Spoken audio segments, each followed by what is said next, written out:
اعوذ باللہ من الشیطان الرجیم بسم اللہ الرحمن الرحیم ولا تقولن لشیء انی فاعل ذلک غدا الا ان یشاء اللہ واذکر ربک اذا نسیت وقل عسى ان یہدینی ربی لاقرب من ھذا رشدا۔ یہاں پہ سورۃ کہف کے جو اصحاب کہف کا واقعہ ہے وہ یہاں پہ مکمل ہونے والا ہے۔ ہوا یہ کہ اہل مکہ نے آقا علیہ الصلوۃ والسلام کے سامنے ایک اور سوال رکھا کہ اگر آپ واقعی اللہ کے رسول ہیں پھر آپ ہمیں جناب روح کے متعلق بھی بتائیں، اصحاب کہف کے متعلق بھی بتائیں اور ذوالقرنین کے متعلق بھی بتائیں۔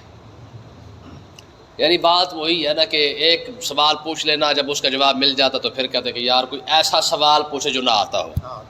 ہماری قوم کے اندر بھی یہ چیزیں پائی جاتی ہیں، وہ کہتے ہیں کہ مولوی سے وہ سوال پوچھو جو کسی اس کا جواب نہ آتا ہو، تاکہ ہم فخر کرتے پھریں لے بھائی اسی فلانی گل پوچھی سی آئی نہیں۔ تو یہ طریقہ کفار مکہ کا بھی تھا، معجزات دیکھ لیے، سوالات پوچھ لیے، لیکن اس کے باوجود جب جواب مل جاتے تو پھر جادوگر کہنا شروع کر دیتے۔ لیکن انتظار یہ تھا کہ کوئی ایسا سوال ہو جس کا جواب نہ مل سکے۔ اب یہاں پہ ایک بڑی بات ہوئی، ہوا یہ کہ جب انہوں نے حضور علیہ الصلوۃ والسلام سے اصحاب کہف کے متعلق پوچھا تو حضور علیہ السلام نے ارشاد فرمایا کل بتاؤں گا، لیکن انشاءاللہ نہیں کہا، صرف اتنا کہا کہ کل بتاؤں گا۔ جب حضور نے یہ بات ارشاد فرمائی نا کہ کل بتاؤں گا تو کچھ دنوں کے لیے وحی نہیں آئی، کچھ دنوں کے لیے وحی نازل نہیں ہوئی ہے، ٹھیک ہے۔ پھر کچھ دنوں کے بعد وحی نازل ہوئی ہے، اس کی وجہ کیا ہے؟ وہ وحی کیا نازل ہوئی؟ فرمایا ولا تقولن لشیء، فرمایا کہ اے محبوب ہرگز آپ کسی چیز کے متعلق یہ نہیں کہنا کہ میں کل انی فاعل ذلک غدا، کہ میں کل بتاؤں گا، کل میں یہ کام کرنے والا ہوں، ٹھیک ہے۔ کبھی بھی آپ یہ نہ کہیں جی کل ਅਸੀਂ یہ کر دیں گے، کل وہ ہو جائے گا، کل ایسے کر دیں گے، ٹھیک ہے، فرمایا یہ کبھی نہ کہیں۔ تو اب ہوا کیا؟ حضور نے تو ان کو فرما دیا تھا، فرمایا کل بتاؤں گا، لیکن ادھر کیا ہوا؟ فرمایا ادھر تو وحی کا سلسلہ جو ہے کچھ دنوں کے لیے رک گیا۔ اب رکا کیوں؟ تو اللہ تعالیٰ نے یہاں پہ وہ وجہ بیان فرمائی کہ ہم نے وحی کیوں نازل نہیں کی ہے۔ فرمایا کہ جب بھی آپ سے کوئی سوال پوچھا جاتا ہے یا کوئی کام کے بارے میں اگر آپ کہتے ہیں تو آپ سیدھا یہ نہ کہیں کہ جی کل ہی کریں گے۔ کیوں؟ فرمایا جب بھی کام کرنے کی کوشش کرے تو ساتھ یہ کہا کرے الا ان یشاء اللہ، انشاءاللہ کل کریں گے۔ جب انشاءاللہ شامل ہو جائے گا تو پھر آپ وہ کام کرنا شروع کریں گے تو اللہ تعالیٰ کی برکت بھی شامل ہو جائے گی۔ آپ اندازہ کریں کہ لفظ چھوٹا سا ہے انشاءاللہ، اس کا معنی کیا ہے؟ اگر اللہ چاہے گا، ٹھیک ہے۔ تو اگر یہ لفظ اگر کام کے اندر یا ارادے کے اندر شامل ہو جائے تو اللہ تبارک و تعالیٰ کی مدد اس کام کے اندر شامل ہو جاتی ہے۔ تو محبوب کو یہ بتایا گیا کہ آپ نے جو فرما دیا نا جی کل بتاؤں گا، لیکن انشاءاللہ نہیں کہا، تو اللہ تبارک و تعالیٰ نے کچھ دنوں کے لیے وحی کا سلسلہ جو ہے وہ روک لیا، صرف اس لیے کہ تاکہ محبوب جب بھی بات کرے ساتھ یہ بات ضرور کرے، ٹھیک ہے۔ تو ساتھ یہ بات ضرور کریں، ٹھیک ہے۔ کیوں؟ اب اس کی وجہ کیا ہے؟ کیونکہ جب بھی آپ انشاءاللہ کہیں گے کسی کام کے اندر، کسی ارادے کے اندر کوئی بھی بات ہوگی تو اس کے اندر اللہ کی مدد شامل حال ہو جاتی ہے۔ بات سمجھ آئی کہ نہیں آئی؟ وہ بڑا پرانی بات ہے، مجھے بڑے پرانی کتاب کے اندر میں نے پڑھا تھا، طالب علمی دور کے اندر ایک بڑا خوبصورت واقعہ تھا کہ وہ مولوی صاحب نے انشاءاللہ پر تقریر کر دی تو چودھری کو غصہ چڑھ گیا۔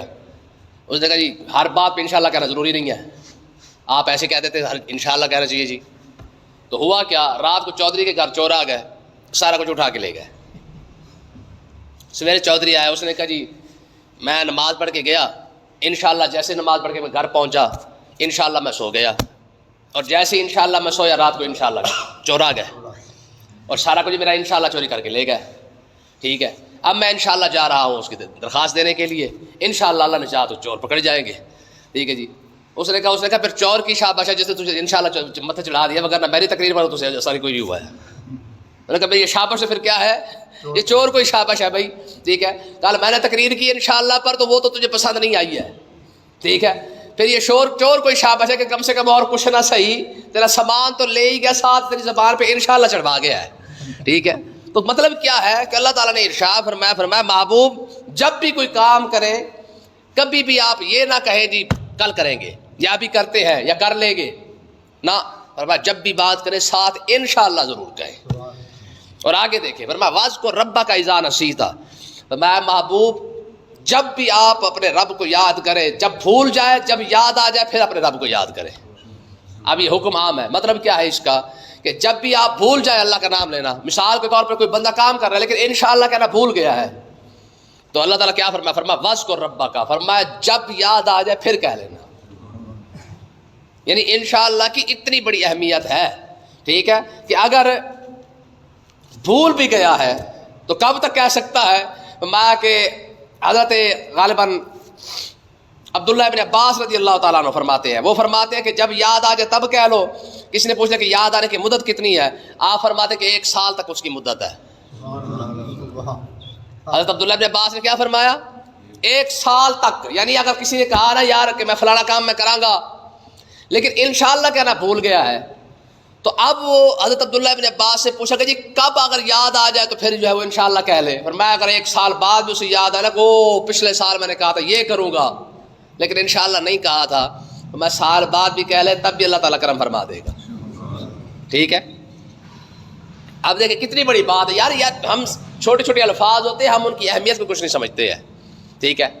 دیکھیں جی بسم اللہ الرحمن الرحیم ہے نا، آپ اندازہ کریں حضور صلی اللہ علیہ وسلم نے قرآن کے بارے میں فرمایا نا کہ 1 حرف پڑھنے سے 10 نیکیاں ہیں، ٹھیک ہے۔ ہمارے علماء فرماتے ہیں کہ خالی بسم اللہ الرحمن الرحیم پڑھنے پر بھی 70,000 نیکیاں ہیں، اندازہ کریں، ٹھیک ہے۔ لیکن کیونکہ چھوٹی چھوٹی چیزیں ہوتی ہیں ہم اس کی اہمیت نہیں دیتے ہیں، تو اللہ تعالیٰ نے کیا ارشاد فرمایا؟ فرمایا واذکر ربک اذا نسیت، فرمایا جب بھی تم بھول جاؤ، واذکر ربک، جب بھی تمہیں یاد آ جائے تب تم انشاءاللہ کہہ سکتے ہو۔ اور ہمارے یہاں پہ علماء نے یہ مسئلہ بھی بیان کیا ہے کہ اگر کوئی بندہ نماز پڑھنا بھول گیا ہے، نماز پڑھنا بھول گیا، لگتا ہے کہ نماز پڑھی ہے بھول گیا ہے، فرمایا جب بھی یاد آ جائے تب بھی نماز پڑھ لے، اللہ تعالیٰ اس کی نماز کو قبول فرما لے گا، ٹھیک ہے۔ اور ہو سکتا ہے، اور اگلی بات فرمایا وقل، اے محبوب آپ ان کو یہ بات بھی ارشاد فرما دے، یہ جو پوچھ رہے ہیں نا یہ اصحاب کہف کا واقعہ کیا ہے، ٹھیک ہے، ذوالقرنین کا واقعہ کیا ہے، روح کے بارے میں کیا ہے، میں تم تو پوچھ رہے ہو نا وہ بڑے بڑے سوال جو ہزاروں سال پہلے کے ہیں، ٹھیک ہے۔ اصحاب کہف کب کے ہیں؟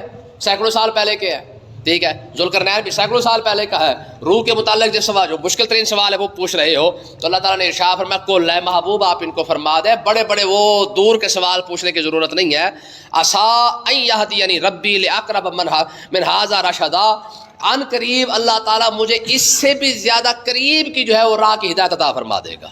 کیا مطلب ہے کہ اللہ تعالیٰ تم جو پوچھ رہے ہو کہ اصحاب کہف کا واقعہ بتاؤ تب ایمان لائیں گے، ہو سکتا ہے اللہ تبارک و تعالیٰ میرے ہاتھ سے ایسے معجزات دکھا دے تم وہ دیکھنے کے بعد ایمان لے آؤ۔ واقعہ پوچھ کر جو ایمان لانا چاہتے ہو تو اس سے بہتر نہیں ہے کہ اگر تم ڈیمانڈ کرو اور میں وہ ڈیمانڈ تمہاری پوری کر دوں تو صحیح ایمان لے کے آ سکتے ہو، ٹھیک ہے۔ اب آ گیا آخری مسئلہ اصحاب کہف کا۔ کون سا مسئلہ ہے؟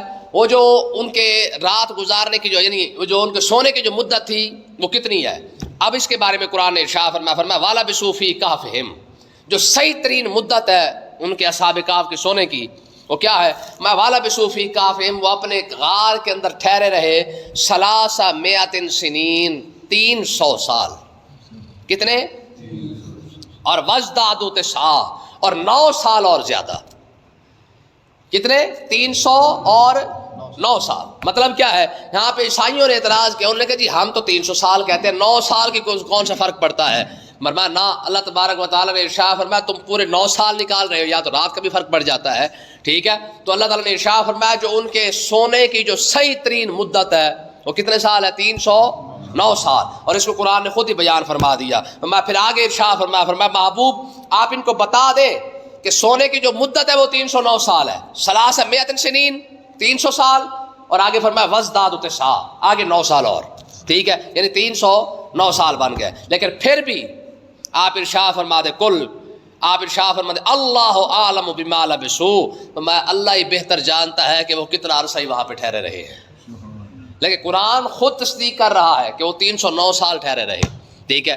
لیکن آگے کتنے گھنٹے اور ٹھہرے رہے، کتنے دن ٹھہرے رہے، کتنے منٹ ٹھہرے رہے، کتنے سیکنڈ ٹھہرے رہے، یا کتنا عرصہ وہاں پہ رکے رہے وہ، ٹھیک ہے۔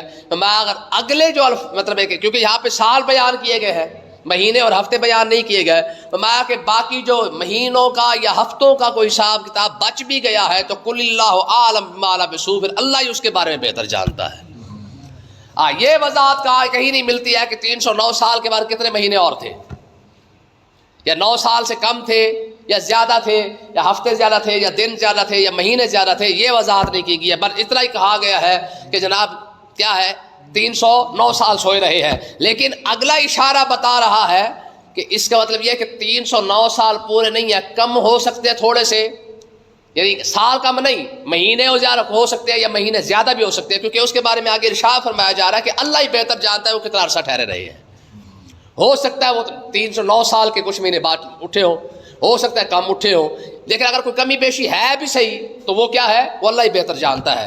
اور لہو غیب السماوات والارض، فرمایا کہ وہ کیوں نہیں جانتا ہوگا، تمام آسمان اور زمینوں کا غیب تو وہی جانتا ہے۔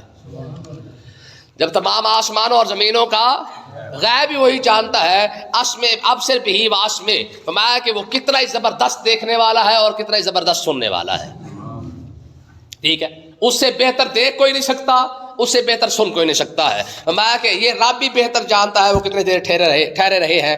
ما لہم من دونہ من ولی، فرمایا کہ ان کا اللہ کے سوا کوئی دوست نہیں ہے، ان کے لیے اللہ کے سوا کوئی دوست نہیں ہے۔ کیوں؟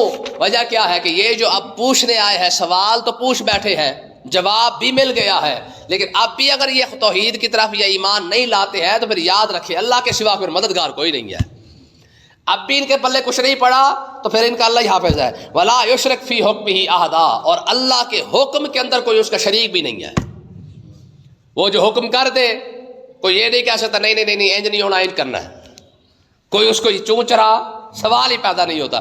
جب اس نے کوئی حکم دے دیا سو دے دیا، اب اس کے اندر کوئی تبدیلی نہیں، کوئی کمی بیشی نہیں، کوئی اسے یہ کہنے والا نہیں کہ نہیں جناب اس طرح نہیں کرنا تھا تو پھر اس طرح کرنا تھا۔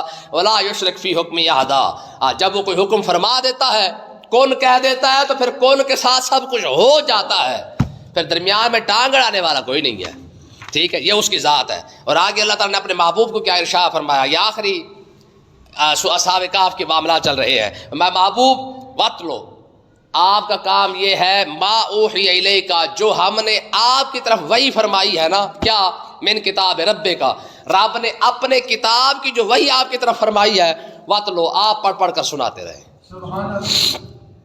آپ کیا کریں، تلاوت کرتے رہے، بس آپ کا کام یہی ہے کہ بھائی کسی نے ماننا ہے بسم اللہ مان لے، نہیں ماننا تم نے اصحاب کہف کا پوچھا ہم نے بتا دیا، کتنا عرصہ ٹھہرے، 309 سال ٹھہرے رہے ہیں، کون سا وقت تھا، کیا معاملات تھے، کیا ہوا، کس طرح ہوا، یہ ساری تفصیل ہم نے یہاں پہ بیان کر دی ہے۔ اے محبوب اگر کوئی آپ سے پوچھتا بھی ہے تو آپ کو کوئی جواب دینے کی ضرورت نہیں ہے، وَاتْلُ، آپ کیا کریں، صرف اور صرف یہ قرآن کی آیات پڑھ کر لوگوں کو سنا دے، جسے سمجھ آنی ہوگی آ جائے گی، نہیں سمجھ آنی ہوگی تو نہ آئی، ٹھیک ہے، ہاں، لا مبدل لکلماتہ، اللہ کے کلمات کبھی تبدیل نہیں ہوتے ہیں، جسے سمجھ آئے بسم اللہ، نہیں سمجھ آتی ہے تو آگے جا کے صحیح پہ حساب لے لیں گے، ہاں، لیکن لا مبدل لکلمات، اللہ تعالیٰ کے کلمات نہیں بدلتے۔ رب نے جو فرما دیا ہے کہ 309 سال سوئے تھے تو 309 سال ہی سوئے ہیں، اب اس کے اندر کوئی کمی بیشی نہیں ہے۔ وَلَن تَجِدَ مِن دُونِهِ مُلْتَحَدًا، تو میں اس کے سوا کوئی پناہ گاہ بھی نہیں،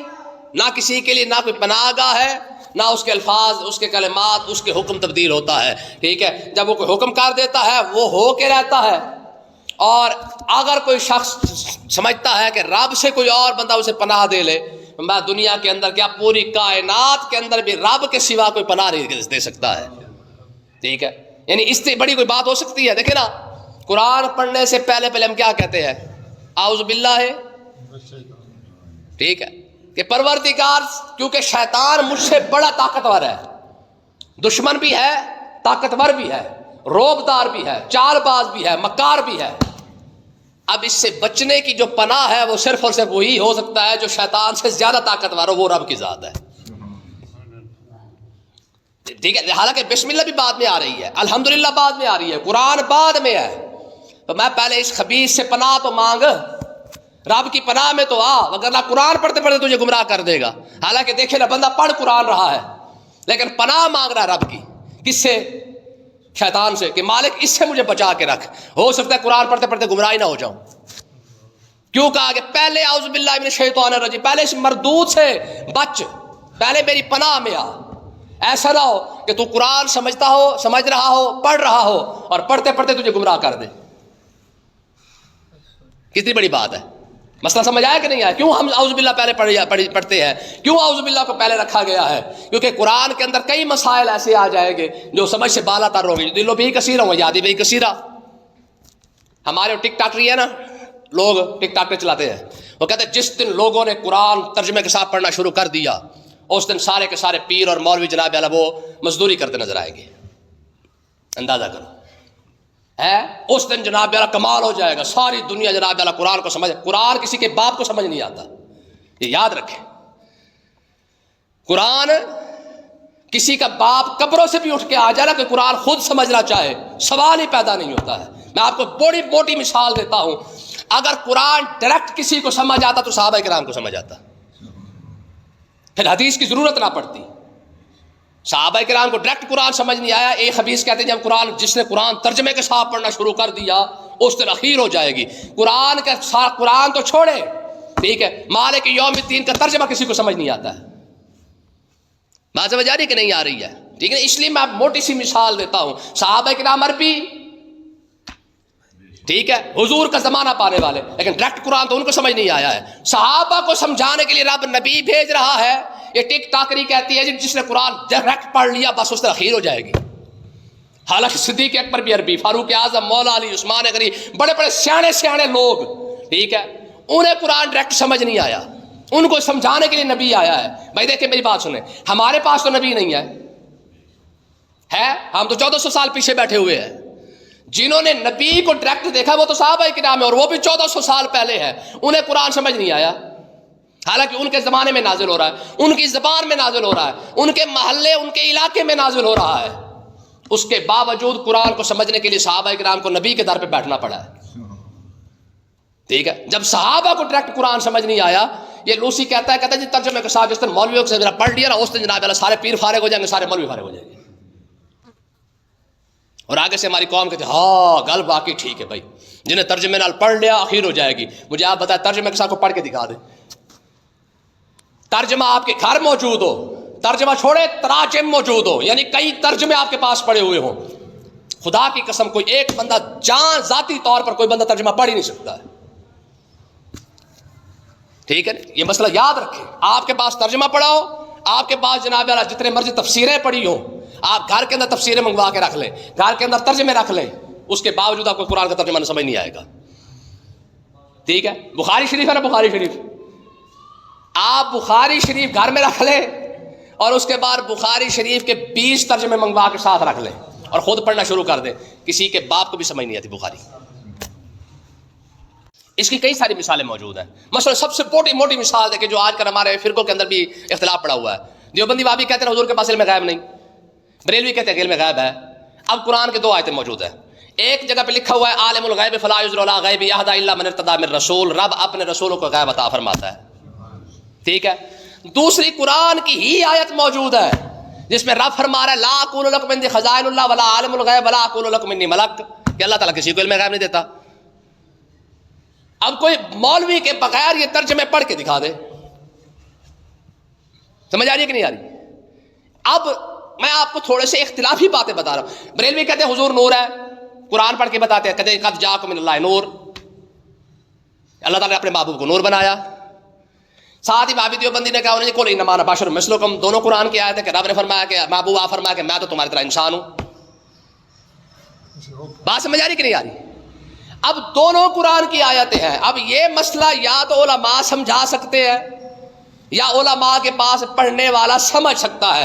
کوئی چاچی کا پتر کہے رہا کہ جی میں جناب تفسیر پڑھ کے جناب میں سمجھ جاؤں گا، یہ 2 باتیں سمجھ کے دکھا دے. نبی فرما رہا ہے کہ اللہ نے مجھے ساری کائنات کے خزانے عطا فرمائے ہیں، اور قرآن کیا کہہ رہا ہے؟ کہتا قل لا اقول لکم عندی خزائن اللہ، محبوب آپ فرما دیں سارے خزانے اللہ کے پاس ہیں، میرے پاس تو ہے ہی نہیں. کیا کہیں گے؟ سمجھ آئی کہ نہیں آئی ہے؟ اگر اتنا سستا دین ہوتا، موچی جوتے بنائے وہ بھی اسے جا کے پہلے سیکھنا پڑے گا کہ جوتے کیسے بنائے جاتے ہیں. درخان جناب آپ کو پھٹی بھی بنا کے دے تو اس سے بھی سیکھنی پڑے گی. ٹھیک ہے جی. باقی اسکول کالج یونیورسٹی سارا کوئی موجود ہے. آپ کریں نا اپنا ڈاکٹری سیکھ کے دکھائیں نا، ٹاکے لگا کے دکھائے نا, کسی کا آپریشن کر کے دکھائے نا, ڈائریکٹ کتابیں پڑھ کے آپریشن کر دیں, انشاءاللہ قبرستان آباد ہو جائیں گے, رونق ہی رونق ہوگی. اگر کتابیں پڑھنے سے آپریشن سیکھا نہیں جا سکتا ہے, ٹھیک ہے, کتابیں پڑھنے سے کوئی بندہ وکیل نہیں بن سکتا, کتابیں پڑھنے سے کوئی بندہ جناب جج نہیں بن سکتا, تو کتابیں پڑھنے سے بندہ عالم کیسے بن جاتا ہے بھائی؟ اس کا مطلب یہ کہ وکالت سیکھنے کے لیے جیسے وکیل کے پاس, ڈاکٹری سیکھنے کے لیے ڈاکٹر کے پاس جانا پڑتا ہے, اسی طریقے سے قرآن اور حدیث کو سمجھنے کے لیے بھی عالم کے پاس جانا پڑے گا. عالم کے بغیر علم نہیں آئے گا, جتنا مرضی زور لگا لے, آپ کے پاس قرآن بھی ہو, تفسیریں ہو, ترجمے ہو, سب کچھ موجود ہو, جب تک سمجھانے والا نہیں ہوگا نہ قرآن سمجھ آئے گا نہ حدیث سمجھ آئے گی. اللہ پاک سمجھنے کی توفیق عطا فرمائے.